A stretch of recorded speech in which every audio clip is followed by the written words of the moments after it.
বিসমিল্লাহির রহমানির রহিম।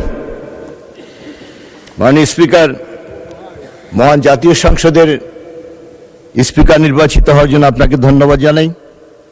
আমি ধন্যবাদ জানাই আমার প্রিয় নেতা গণপ্রজাতন্ত্রী বাংলাদেশ সরকারের মাননীয় প্রধানমন্ত্রী জনাব তারেক রহমানকে, যিনি আজকে আমাকে সংসদ সদস্য এবং পরিশেষে হুইপ নির্বাচিত করেছেন, মনোনীত করেছেন।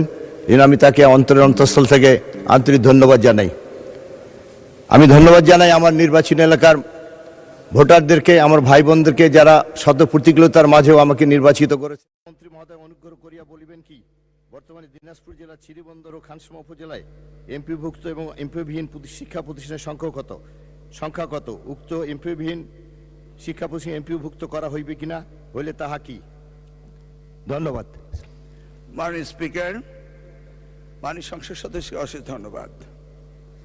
আমি ইতিপূর্বেই চিরিবন্দন খানসামা উপজেলায় একাধিকবার সফর করেছি এবং উনি শিক্ষা ব্যবস্থার জন্য অসীম গুরুত্ব রাখেন, এই বিষয়ে আমি ওয়াকিবহাল রয়েছি। বর্তমানে দিনাজপুর জেলা চিরিবন্দর উপজেলায় এমপিভুক্ত শিক্ষা প্রতিষ্ঠানের সংখ্যা 92টি। বর্তমানে দিনাজপুর জেলা চিরিবন্দর উপজেলায় এমপিওবিহীন শিক্ষা প্রতিষ্ঠানের সংখ্যা 6টি। বর্তমানে দিনাজপুর জেলা খানসামা উপজেলায়, যেটি উনার আরেকটি নির্বাচনী এলাকায়, এমপিভুক্ত শিক্ষা প্রতিষ্ঠানের সংখ্যা 70টি এবং খানসামা উপজেলায় এমপিওবিহীন শিক্ষা প্রতিষ্ঠানের সংখ্যা 10টি, সর্বমোট 16টি এমপিওবিহীন।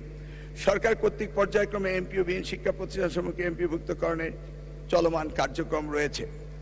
উল্লেখযোগ্য যে, যেটা আমি আগেও বলেছি, অন্তর্বর্তীকালীন সময়ে সরকার 2025-26 যে আবেদন নিয়েছিল, 14/1/2026 থেকে 25/1/2026 পর্যন্ত 3615টি শিক্ষা প্রতিষ্ঠানে আবেদন দাখিল করা হয়েছিল।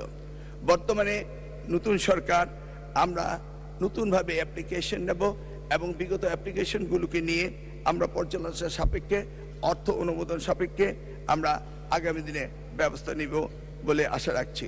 ধন্যবাদ মাননীয় স্পিকার, আপনার মাধ্যমে মাননীয় সংসদ সদস্যকে।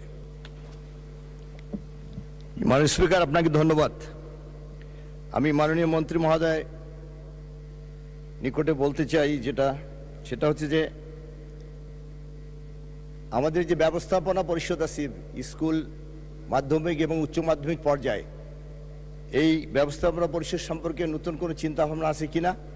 এবং দ্বিতীয় প্রশ্ন আরেকটি করতে চাই সম্পর্ক, সেটা হচ্ছে অনেক ইন্টারমিডিয়েট কলেজের ডিগ্রি খোলা হয়েছে, কিন্তু সেইখানকার ওই সমস্ত প্রতিষ্ঠানের প্রভাষকরা কিন্তু এখন পর্যন্ত কোনো বেতন ভাতা বা তাদের এমপিভুক্ত করা হয়নি, যার জন্য লেখাপড়ার মান দিন দিন দিকে চলে যাচ্ছে। এ ব্যাপারে কোনো প্রয়োজনীয় ব্যবস্থা নেবেন কিনা মন্ত্রী মহোদয়ের কাছে জানতে চাই। মাননীয় স্পিকার, আপনাকে ধন্যবাদ।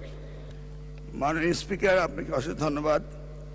ওনার প্রথম প্রশ্নে ম্যানেজমেন্ট কমিটি সম্পর্কে আমরা মন্ত্রণা পর্যায়ে ব্যাপক আলোচনা করেছি এবং সেই আলোচনাগুলি পরবর্তীতে আমরা মাননীয় প্রধানমন্ত্রী এবং স্টেক হোল্ডার সকলের সাথে আলোচনা করে আমরা শিক্ষাকে গুরুত্ব দিয়ে অধিকতর শিক্ষিত এবং শিক্ষা অনুরাগীদেরকে এই ম্যানেজমেন্ট কমিটিতে রাখার জন্য আমরা সিদ্ধান্ত নিতে যাচ্ছি। সেটা আলোচনা সাপেক্ষে কিছুদিনের মধ্যে ঘোষণা করা হবে। উনার এলাকায় যে স্কুল কলেজের প্রতিষ্ঠান রয়েছেন, এমপিও যেগুলি বাকি রয়েছে, সেগুলিকে আশা করছি আগামী দিনে আমরা অ্যাড্রেস করব। ইতিমধ্যে আমি মাননীয় সংসদ সচিবকে অনুরোধ করব, উনার ব্যাপক প্রতিষ্ঠান রয়েছে সেগুলিতে যেন তিনি পর্যায়ক্রমে এসএসসি এবং এইচএসসি ভোকেশনাল এবং কারিগরি শিক্ষার দিকে তিনি আস্তে আস্তে ধাপে ধাপে অগ্রসর হন।